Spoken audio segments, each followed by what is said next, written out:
Hi guys, welcome back to the Southern Scouser.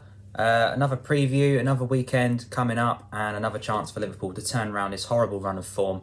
Currently on a 4-game losing streak in the Premier League, so it would be pretty nice to turn that round and get some points on the board. That top 4 position is slowly drifting away, and yeah, with a big game next week against Chelsea, which could be a make or break really for a top 4 finish. So yeah. Sheffield United, obviously, this weekend really need a win. We managed to get a very small win at home. Now we are travelling to them away. Last season, a very lucky 1-0 win. Gini Wijnaldum scored the goal, but yeah, really it was a Henderson mistake. Let it through his legs, and obviously Sheffield United were flying last season. Very different story for them and us this year.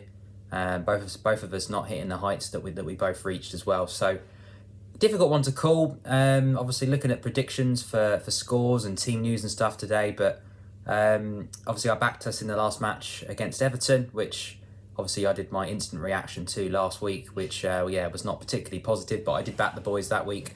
I'm going to back them as well this week. Obviously being the Southern Scouser, it's difficult to do anything but back the Reds, so I'm going to go for a very sneaky 1-0 win, potentially a penalty, something like that, probably a Mo Salah to get the goal. But yeah, it's going to be tricky. Obviously, Jordan Henderson did pick up that injury in the Merseyside derby and is now going to miss the majority of the next month, really.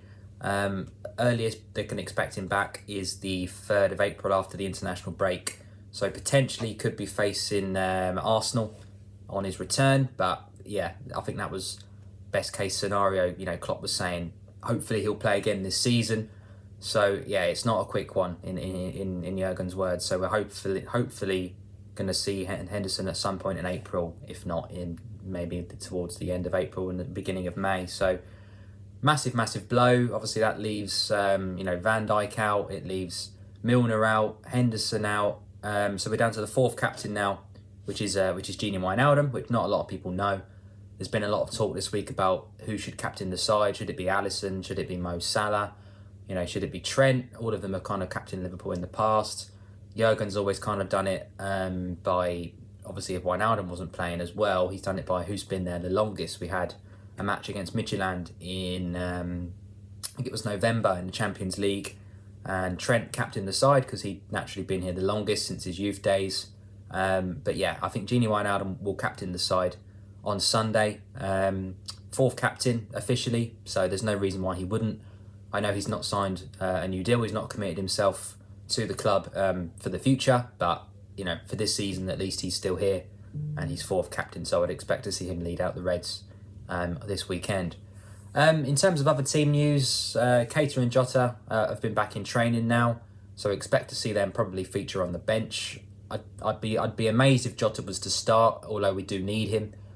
So hopefully he will come on maybe 60, 65, 70 minutes as a better option and another option, because we've really only been bringing on Chamberlain and Shaqiri as subs, kind of the only 2 bits of quality on the bench that we have that can change a game. So that gives us a 3rd sub at least, which is something we've been missing. Fabinho and Milner aren't back in team training until tomorrow on Saturday, so I don't expect to see them feature at all.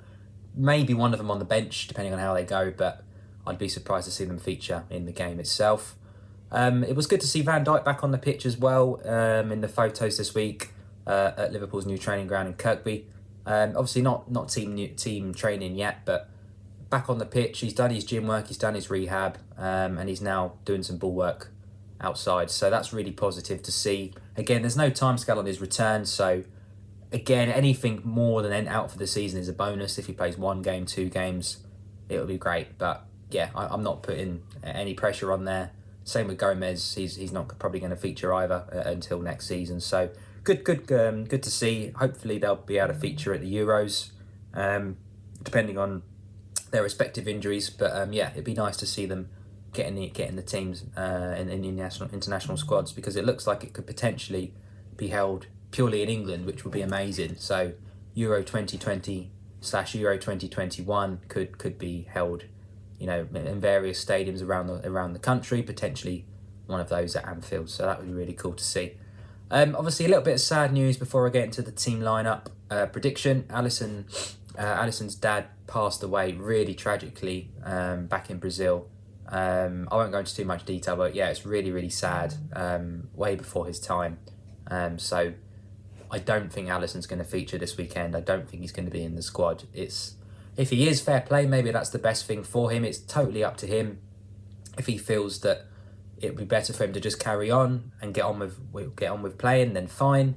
If he needs a few days or a week, then obviously, of course, that's absolutely fine as well. So I don't expect to see him, but if we do, then fair play. It shows you his commitment to the team. Into that prediction then, it's going to be a bit of a rocky one this week because injuries ravaged, especially at the back, as per the usual. I would expect to see Kelleher start. I would expect to see Adrian on the bench as cover. Robertson and Trent should be there at left and right back, with probably Kabak at the back. Midfield wise, you've got Jones, Thiago, and who else have you got? You've got Wijnaldum, of course, in there as well. Up front, you've got Firmino, you've got Mane, and you've got Salah as well. Obviously, in terms of who plays next to Kabak, really is the question. So that's why I've left that position out for now. Nat Phillips came on for Henderson in the Merseyside derby, so you'd maybe expect to see him feature alongside Kabak from the start. Ben Davies is another option who hasn't played a minute yet. Maybe it would be weird to chuck him straight in, although we did do that with Kabak, so against Sheffield United, who are currently bottom of the league, maybe that's the perfect time to put Davies in for his debut. Obviously, I know he only cost 2 million, and there's a pecking order questions, and he did pick up an injury within his first few days or week at the club, so that's maybe why we haven't seen him yet. We're not in any cups, so he's not going to be bedded in slowly. If he's going to play between now and the end of the season, it's mostly going to be in the Premier League. So maybe we'll see Davies and Kabak at the back. Maybe we'll see Phillips. As I said, Fabinho's not back in training until tomorrow, so it's unlikely that we'll see him, I would say, feature from the start, or potentially not even at all. So that's my predicted 11. Sheffield United always play the same way, don't they? Five at the back, 3 in midfield, 2 up top. So we'll see what happens there. They're a good side in terms of they're quite compact, but they don't score a lot of goals. So I think 1-0, as I said, would hopefully do the job. I'm not going to go on too much longer today. I just wanted to have a quick shout out for Steven Gerrard, who has been absolutely incredible at Rangers. I don't think they've even lost a game this season in terms of domestically or in Europe. They're through to the last 16 of the Europa League. They've pretty much got the Scottish title in the bag. I think they need 7 more points, and they play Celtic in 3 games' time. So it could even win the title at Celtic Park unless Celtic decide to lose to the likes of St Mirren and Ross County. Obviously, Neil Lennon decided to walk away, but it just shows you that Gerrard did a really good job at Liverpool in the academy.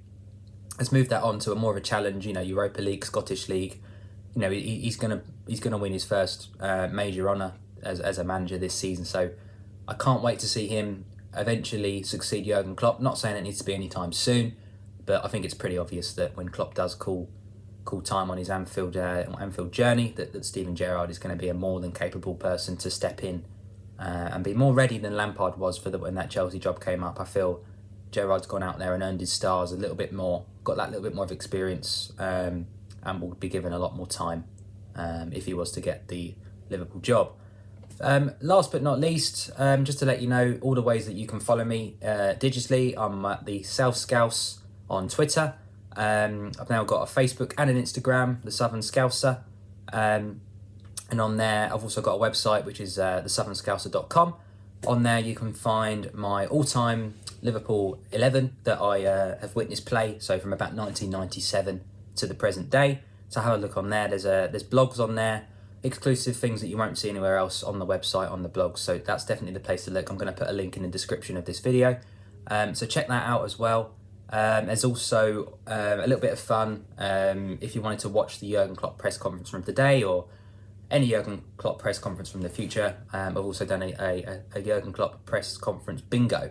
So obviously 12 things that you would normally expect to see or hear Jurgen Klopp talk about, so you can tick them off as you go through, like have a drink, scratch your beard, funny things like that, or a few more serious stuff like Willie mentioned, the top four, injuries, the centre-back issues.